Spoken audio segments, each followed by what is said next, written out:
여호와께서 모세에게 이르시되 하늘을 향하여 내 손을 내밀어 애굽 땅 위에 흑암이 있게 하라. 곧 더듬을 만한 흑암이니라. 모세가 하늘을 향하여 손을 내밀매 캄캄한 흑암이 3일 동안 애굽 온 땅에 있어서 그동안은 사람들이 서로 볼 수 없으며 자기 처소에서 일어나는 자가 없으되 온 이스라엘 자손들이 거주하는 곳에는 빛이 있었더라. 바로가 모세를 불러서 이르되 너희는 가서 여호와를 섬기되 너희의 양과 소는 머물러 두고 너희 어린 것들은 너희와 함께 갈지니라. 왕이라도 우리 하나님 여호와께 드릴 제사와 번제물을 우리에게 주어야 하겠고 우리의 가축도 우리와 함께 가고 한 마리도 남길 수 없으니 이는 우리가 그 중에서 가져다가 우리 하나님 여호와를 섬길 것임이며 또 우리가 거기에 이르기까지는 어떤 것으로 여호와를 섬길는지 알지 못함이니이다. 하나 여호와께서 바로의 마음을 완악하게 하셨으므로 그들 보내기를 기뻐하지 아니하고 바로가 모세에게 이르되 너는 나를 떠나가고 스스로 삼가 다시 내 얼굴을 보지 말라. 내가 내 얼굴을 보는 날에는 죽으리라. 당신이 말씀하신 대로 내가 다시는 당신의 얼굴을 보지 아니하리이다.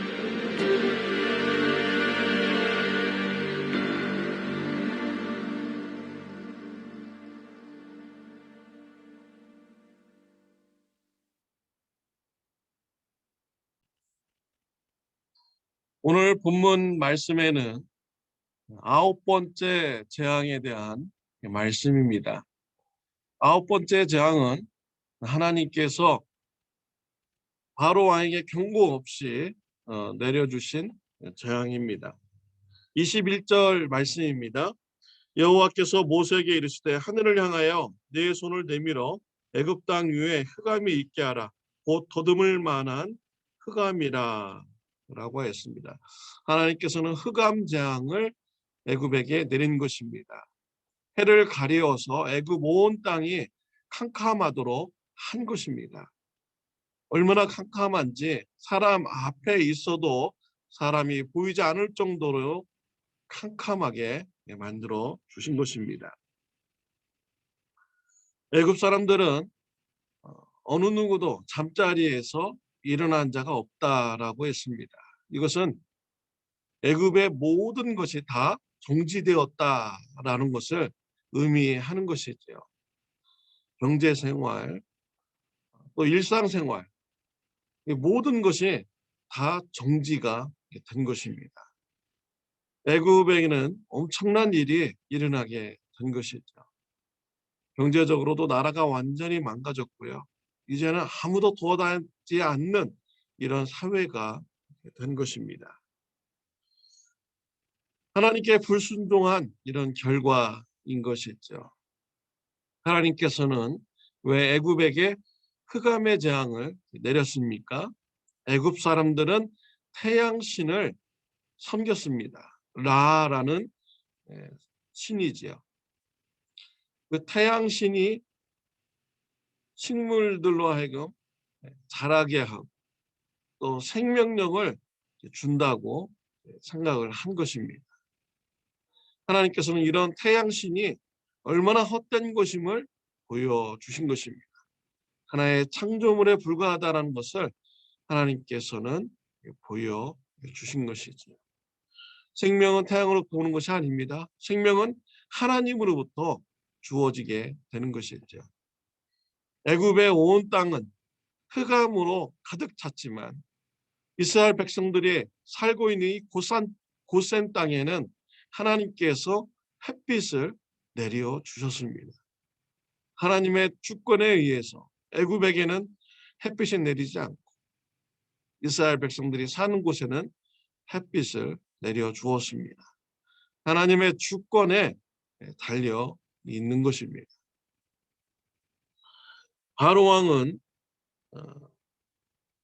모세와 아론을 부릅니다. 24절에 보면 바로가 모세를 불러 이르되 너희는 가서 여호와를 섬기되 너희 양과 소는 머물러 두고 너희 어린 것들은 너희와 함께 갈지니라 라고 했습니다. 바로 왕의 제안이 지난번보다는 좀 더 양보하였습니다. 이번에는 가축은 놔두고 어린 아이들과 같이 나가서 하나님 앞에 예배를 드려라 라고 말을 한 것입니다. 왜 이런 제안을 했을까요? 하나님 때문에 이스라엘 백성들을 더 이상 붙잡아 줄 수 없다라는 것을 알았습니다. 이때 바로 왕은요, 비록 사람들은 내보내도 가축만은 내가 붙잡고 있어서 경제적 손실을 내가 덜 봐야겠다라는 이런 욕심이 그 안에 담겨져 있는 것이죠. 끝까지 욕심을 버리지 못하고 고집 부리는 바로 왕의 모습인 것입니다. 모세가 이러한 제안에 대해서 거절을 합니다. 모든 가족들도 다 같이 나가서 하나님 앞에 예배를 드려야겠다라고 얘기를 하죠. 이때 바로 왕은 협상을 결렬시킵니다. 모세에게 다시는 눈에 보이지 않게 해라. 다시 보는 날에는 네가 죽으리라 라고 말하면서 협상을 결렬시켰습니다. 모세도 이러한 것에 두려워하지 않고요.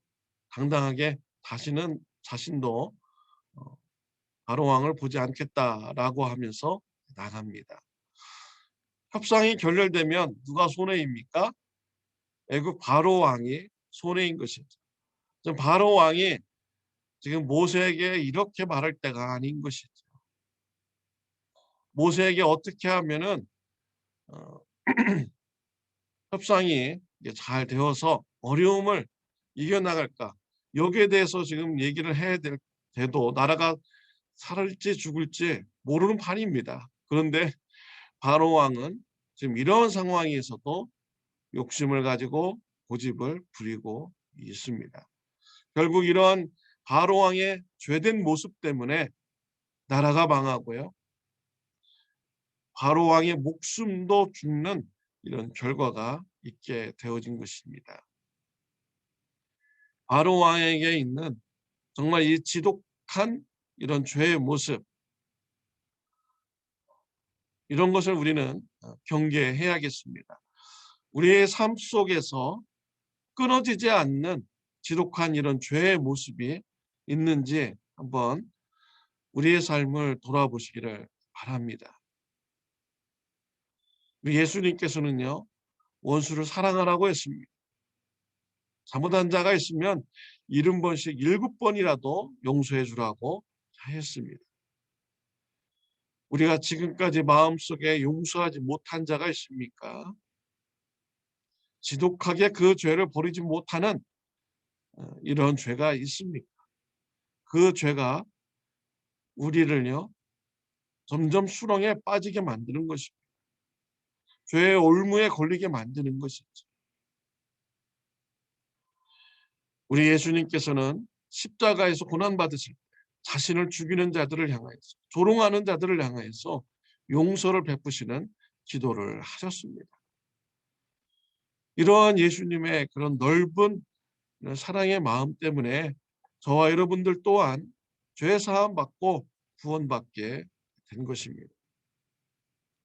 우리도 또 삶을 돌아보면요, 다른 사람들에게 나도 모르는 사이에 상처를 준 경우도 있는 것입니다. 또 어떠한 사람은 내가 모르는 사이에 상처를 주었고 이것을 마음속에 평생 동안 담아두면서 나 때문에 아파하는 사람도 있을 줄 모릅니다.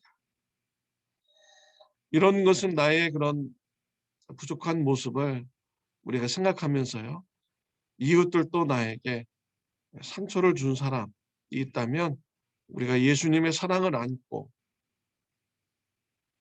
우리가 죄 사함 받은 자로서요, 이웃을 용서해 줄 수 있는 이런 용서의 사람이 되시기를 바랍니다. 그래서 죄의 올무에서 벗어나는 축복이 있으시기를 바랍니다. 기도드리겠습니다. 하나님 아버지, 감사합니다. 오늘 말씀을 통하여서 하나님이 생명의 주인이심을 또한 말씀을 통하여 알게 되었습니다. 우리 하나님만 바라보고 우리 하나님을 통해서 생명력을 얻는 저 우리 성도님들 되게 하여 주옵소서. 바로 왕은 고집부리는 이런 죄 때문에 결국 그가 망하게 되었습니다. 우리의 삶 속에 바로 왕 같이 고집부리며 지독한 죄를 우리가 가지고 있습니까? 성령님께서 깨달아 알게 하여 주옵소서. 알게 해 주실 때 순종하여 우리가 회개하는 은혜가 있게 하여 주옵소서.